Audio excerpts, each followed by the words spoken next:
Grace Cathedral in San Francisco, California, hundreds of folks are going to come here to witness the Beyonce Mass, bringing together secular music and a religious message to tell a story of empowerment for particularly women of color, but for anyone who happens to sing praises to the goddess herself, Beyonce. Here we go.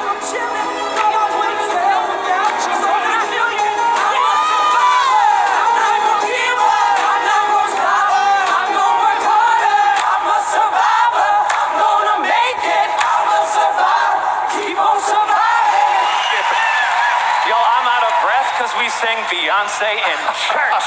Holy cow. We do have a community that is youthful and loving and looks to the world as a partner, not enemy. So if that's new to you, I hope it's good news. God actually loves you. What can you tell me about the progressive nature of Grace Cathedral? I think a lot of the people who show up tonight are people of color, LGBT people, people on whom other people's narratives have been projected. And I mean, just to be honest, the church hasn't been the best about lifting up those voices. It really began as us saying, how can we actually be the people of God that we hope to be in the world? And Beyonce is the perfect passage to get that message out there. Honestly, I think Beyonce is a better theologian than many of the pastors and priests in our church today. That is not an exaggeration. According to a recent Gallup poll, Catholic church attendance has gone down nearly 40% since the 1950s. But tonight's Beyonce Mass is set to draw crowds in the hundreds. And though I don't consider Beyonce to be a religious symbol, like some of her most ardent fans, there's no denying her strong use of religious symbolism throughout her music and performances, paying homage to everything from female African deities, the Last Supper, Black Madonna, and the Virgin Mary herself. I spoke with Reverend Yolanda Norton, Beyonce fan and organizer of the event, to find out where the idea came from to mix Beyonce with the Bible.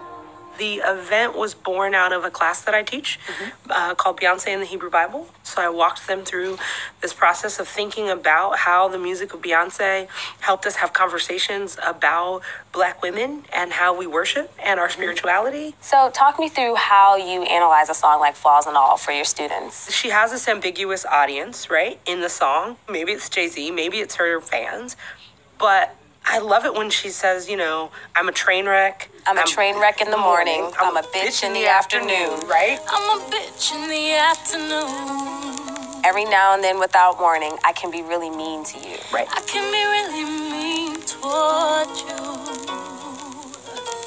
So what we do in the worship services, we make that about a conversation that we would have with God. So if you imagine that as a prayer to God, how many... I don't know why you love me. And that's why I love you, right?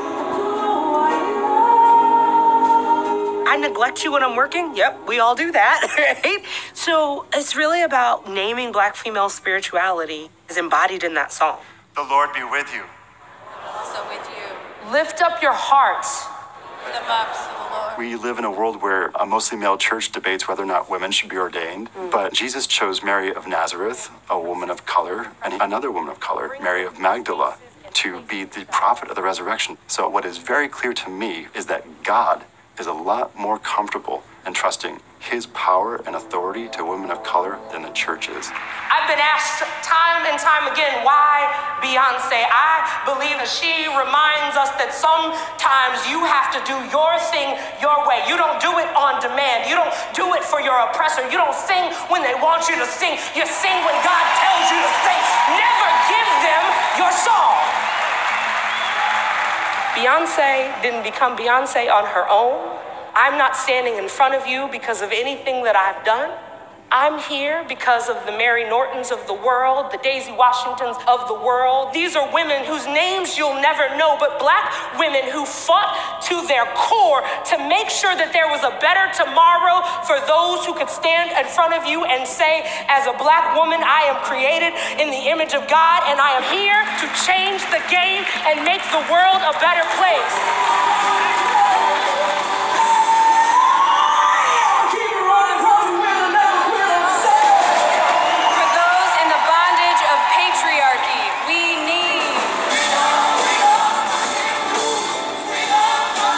Unapologetically a minister of the gospel.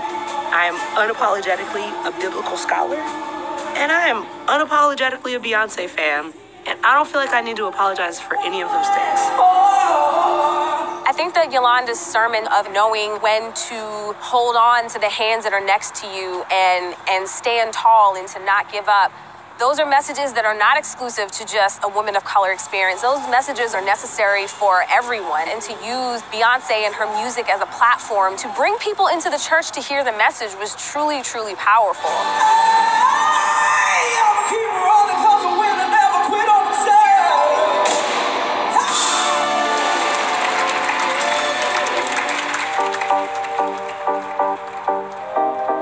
Beyonce buys her own church in New Orleans for $850,000.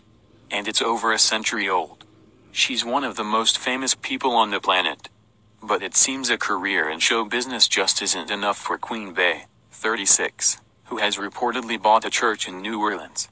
According to TMZ, the over a century-old church was listed at $850,000, 631,000 pounds, and is 7,500 square foot, and has been out of use as a religious place for a while.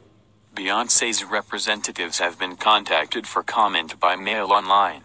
It's not the first time that Beyonce has hit headlines over a church. Earlier this month, Grace Cathedral in San Francisco held its first Beyonce Mass, with the service including her solo songs and Destiny's Child anthems. Reverend Yolanda Norton had the idea to base the Mass around the pop icon, explaining, "When we talk about womanist biblical interpretation, Beyonce felt like a natural fit," reports the San Francisco Chronicle. "If we look at the trajectory of her person and her relationships, we can see so many issues Black women face and how it can affect how we interpret the text." A few weeks ago, Beyonce delighted Destiny's Child fans with 2 performances at Coachella. The group last performed together at the 2013 Super Bowl halftime show, after going on hiatus to pursue solo careers in 2003 and finally disbanding 3 years later. It won't be long until the chart topper is back on stage, as she confirmed rumors in early March that she and her husband Jay-Z, 48, were hitting the road again for On the Run 2.